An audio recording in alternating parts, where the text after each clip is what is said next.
أعوذ بالله من الشيطان الرجيم. بسم الله الرحمن الرحيم. إذا وقعت الواقعة ليس لوقعتها كاذبة خافضة رافعة إذا رجت الأرض رجا وبست الجبال بسا فكانت هباء منبثا وكنتم أزواجا ثلاثة فأصحاب الميمنة ما أصحاب الميمنة وأصحاب المشأمة ما أصحاب المشأمة والسابقون السابقون أولئك المقربون في جنات النعيم ثلة من الأولين وقليل من الآخرين على سرر موضونة متكئين عليها متقابلين يطوف عليهم ولدان مخلدون بأكواب وأباريق وكأس من معين لا يصدعون عنها ولا ينزفون وفاكهة مما يتخيرون ولحم طير مما يشتهون وحور عين كأمثال اللؤلؤ المكنون جزاء بما كانوا يعملون لا يسمعون فيها لغوا ولا تأثيما إلا قيلا سلاما سلاما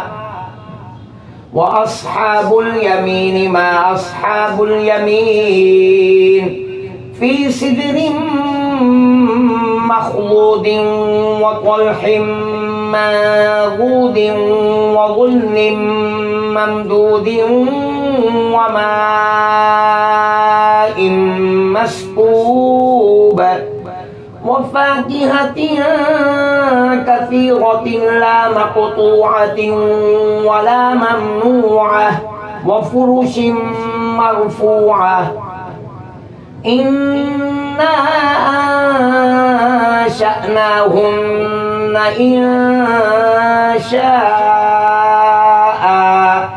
فجعلناهن أبكارا عربا أترابا لأصحاب اليمين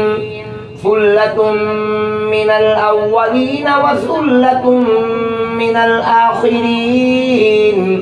وأصحاب الشمال ما أصحاب الشمال في سموم وحميم وظل من يحموم لا بارد ولا كريم إنهم كانوا قبل ذلك مترفين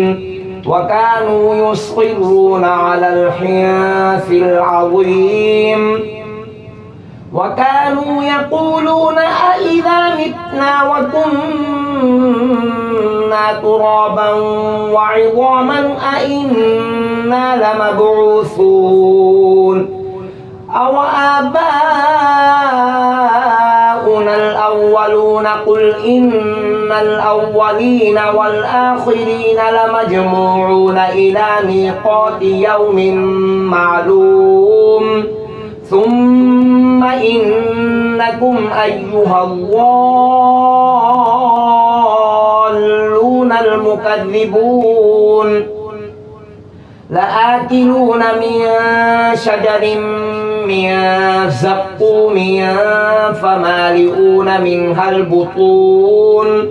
فشاربون عليه من الحميم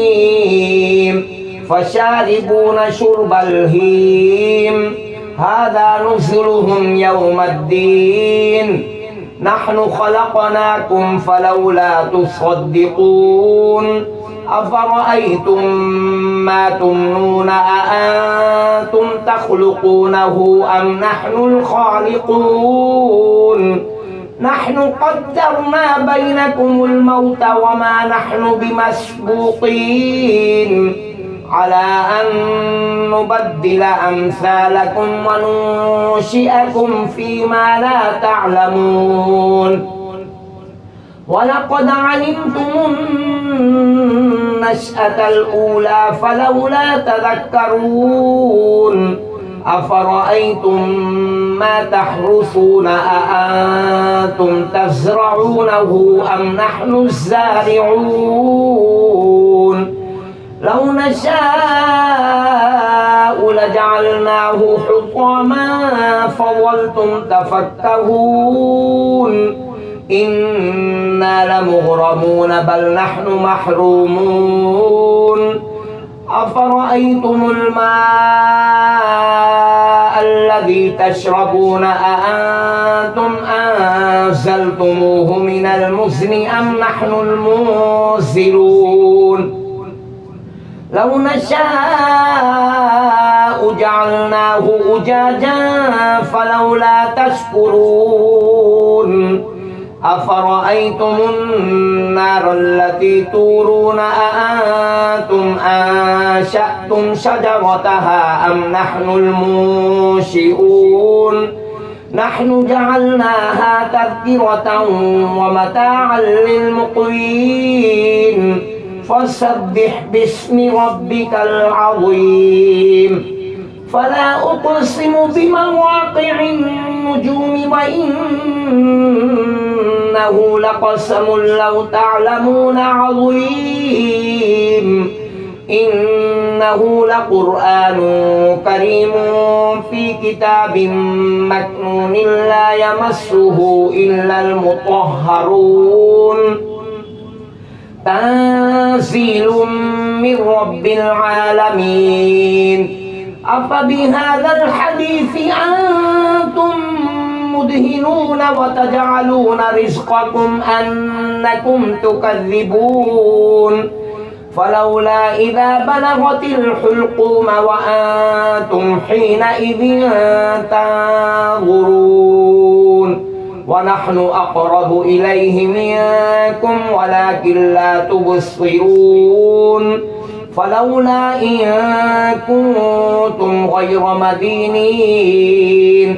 ترجعونها إن كنتم صادقين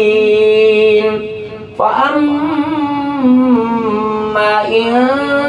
كان من المقربين فروح وريحان وجنة نعيم وأما إن كان من أصحاب اليمين فسلام لك من أصحاب اليمين وأما إن كان من المكذبين الضالين فنزل من حميم وتصلية جحيم إن هذا لهو حق اليقين فسبح باسم ربك العظيم صدق الله